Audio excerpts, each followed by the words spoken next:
Think of your favorite RPG, whether it's Final Fantasy VII, Chrono Trigger, Skyrim, Mass Effect, Fallout, Super Mario RPG, or any of the other fantastic role-playing games we've gotten over the years. I'm willing to bet it had a strong cast of characters, and characters really are one of the most important aspects of any RPG. They're our gateway to the world they live in and what invests us in the adventure we're playing through. Today I'm going to focus on the main cast, who they are, and why they do what they do. The first thing you need to know is that in the world of Sorcerous, where magic is everywhere, there is one truly powerful mages guild, called the Elder Council of Magic. Any who wish to practice the arcane arts openly have to be council approved. In order to do that, they must complete an apprenticeship at one of the Elder Council's institutions. The story begins on the first day of the character's apprenticeship. They're all students at the city's most prestigious magic school, Hexengard, where they meet and become friends. Next important thing, like any fantasy world worth its salt, there are all kinds of different creatures running around, giving the place liveliness and color. Now, I didn't go with the standard fantasy races of dwarves and elves. Although both of those do exist, they're just kind of not in the same area as the characters. Instead, I'm focusing on how the warping and changing effects of constant magical usage have created these essentially different versions of human. There are basically three of them. First off, there are purebloods. These are your standard human, although there are a lot of different lineages and bloodlines and things that are other than human kind of mixed in there. It's a very rich tapestry. Second, there are the Huld folk. Huld folk are the children of nature, clans and people that dwell in the wild parts of the world. And some of that wild feral essence has left its mark on them. So, tribes of people who settled on volcanic islands have taken on traits that are similar to fire elementals and the kinds of magical beings in that area. Humans that have dwelt in the dark heart of the forest primeval have taken on traits from the great beasts and monsters that live in those areas. And so on and so forth across various terrains and different kinds of things. Finally, there are the Nephilim, and they are humans that have traits in common with beings which come from outside of the main plane of existence that they live on. Those are people who are metaphysically touched by angels or cursed by demons, or even who have had encounters with stranger things that come from very dark places indeed. One of the biggest goals I had when I created the main cast is I wanted them to be very distinct from one another, and I wanted them all to add to the group and support the others. Alright, now let's look at the main character of Sorcerous, Andraste. Andraste's class is an arcane knight. Arcane knights are basically magic guys that also like to use weapons and wear armor. Kind of a best of all worlds type of character. In the party, Andraste can fill a number of different roles: DPS, tank, and support. She's really versatile and can find a spot in kind of any party arrangement that you want to go for. Andraste is a Nephilim, specifically an Angelkin, although people in Meridius will sort of lump all the seemingly good aligned Nephilim together into what they call astrals, although there are various subgroups within that. All the characters have very different personalities, and I used the Myers-Briggs 16 personality types as kind of a guideline when I was coming up with them. Andraste is an ENFP. That's extroverted, intuition, feeling, perception. As a character, Andraste is emotive and she tends to be open about how she feels. She has a strong conscience and cares about right and wrong, but she's also impulsive and will tend to jump into scenarios before she's really thought things out, and she doesn't always have a plan. Finally, for things like character design, I took a lot of influence from musical genres. Andraste's look is really inspired by alternative rock. These are bands like 30 Seconds to Mars, Paramore, and Skillet. When I was doing the original sketch of Andraste, I really listened to the song This Is War by 30 Seconds to Mars, and I think that helped me kind of get a feel for what I was going for with the character. Next up, we have Blaze. Blaze is a berserker. She's good at dealing fire damage, physical damage, and she's a tank.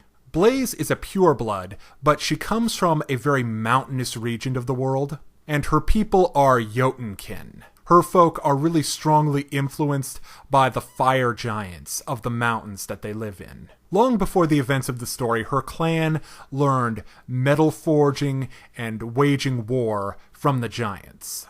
The idea for her is a brutal tribal warrior that uses primal destructive magic. And she's meant to have a very barbaric feel. Blaze's personality is an ESFJ. That's extroverted, sensing, feeling, and judgment.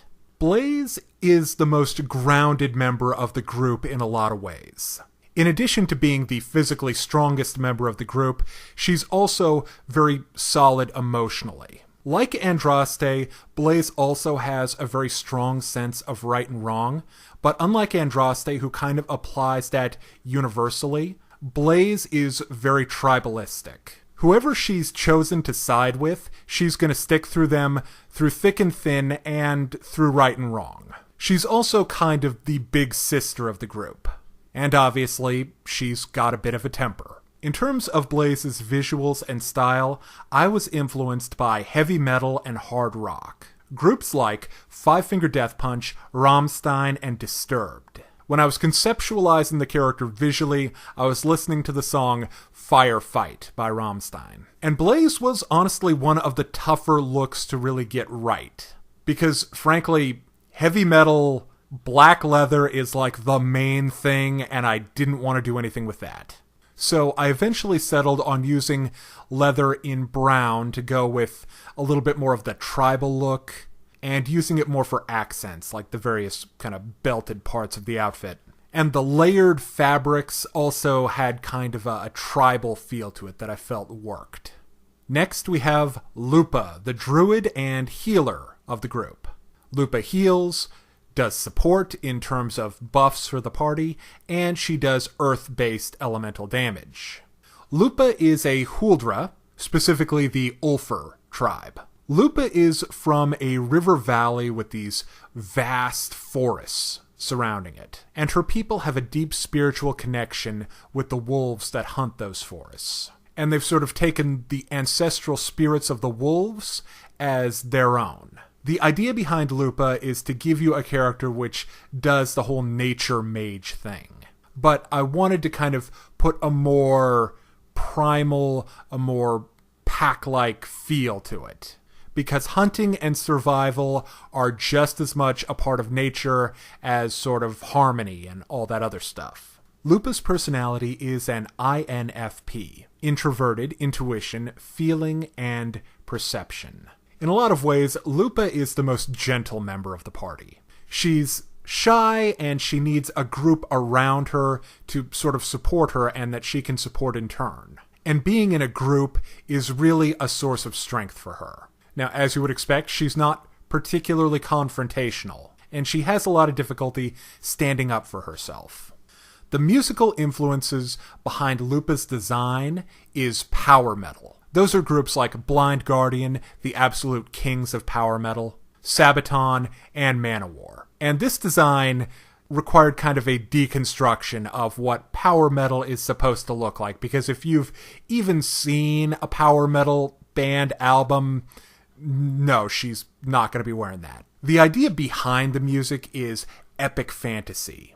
So I kind of had to go with what I thought of as being very traditional fantasy type of, designs and costumes. So yeah, there's a little bit of Disney princess in there. And when I was doing the drawings, I was listening to a song by Sabaton called Rise and Bite. Next we have Nix, the witch. Nix does ice damage, control, and debuff. Nix is another Nephilim, a devil-born Nephilim. Although the people of Meridius sort of lump all the demon devil types into a group called Cambions. The fantasy behind Nix is pretty simple. Good old-fashioned medieval witch that does curses and makes bad things happen. Nix's personality is an INTJ. That's introversion, intuition, thinking, and judgment. Nix is cold, calm, aloof, and tactical. She thinks a lot. Probably too much. One thing that doesn't really make it high in the list of things that Nix thinks about is the morality of what she's trying to do. She's not evil or badly intentioned, but she is more interested in efficiency and success, and can fall into the trap of the ends justify the means. Nix was a lot of fun to design, just because things like the obvious goth rock and doom metal that influenced her are so distinctive stylistically. Those are bands like Motionless in White, Candlemass, and Evanescence. In fact, I was listening to the Candlemass song Witches when I was drawing her for the first time. Finally, we have Stormy the Sorceress. Stormy is all about that damage. Electric damage specifically. She can do heavy damage on a single target or multiple targets. Stormy is another pureblood, but a dragonkin. At some point in her family's past, they either fell under the tutelage of or had some relationship with a totally awesome storm dragon. The fantasy behind Stormy is basically being an explosion mage. The ability to just hurl thunderbolts and demolish whatever's in front of you. Personality-wise, Stormy is an ENTP. Extroverted, intuition, thinking, and perception. Stormy is very, very sure of herself. She's cocky, opinionated, and doesn't particularly mind sharing what she thinks about things, whether or not you want her to. Also, her personality has some nihilistic tendencies. Kind of like Andraste, she's not a huge planner. She just sort of does what she thinks is right, going on instinct. Although what Stormy considers to be right is whatever helps her move on or get what she wants. Again, not necessarily evil or even badly intentioned. She tends to prioritize things in a very practical way. Stormy's overall look and design were influenced by punk rock. Bands like Zebrahead, MCR, and Green Day. The song that I listened to most when designing her was Number One Public Enemy by Zebrahead. So once I had all of these different personalities, I had to think about the group dynamic and how I wanted them all to get along. They all have strong personalities and things they bring to the group, and those strong personalities create friction. Every one of them has an opinion, and one way or another they're going to share it. I tried to use the personality clashes as ways to tell the player about the characters and about the world, and sometimes just to be funny. This is a group with a lot of low-level infighting and playful teasing. It was also important that all of the characters have a different knowledge base from the others. I wanted them all to, in a way, be the smart one, or the one who knew what they needed to do in a given situation. Although I did come up with a few circumstances where no one really knew what to do. The word that I would use is specialized. They're all a specialist in their given field, and that's not always going to be applicable. But as a mutually supporting group, they can take on a lot of different challenges. And that's really the key to their success. The fact that they are a group and they are a unit, with complementary strengths and an ability to cover each other's weaknesses. Thank you for watching this game development log. I'll be sure and keep updating and posting as I continue to make progress on this project.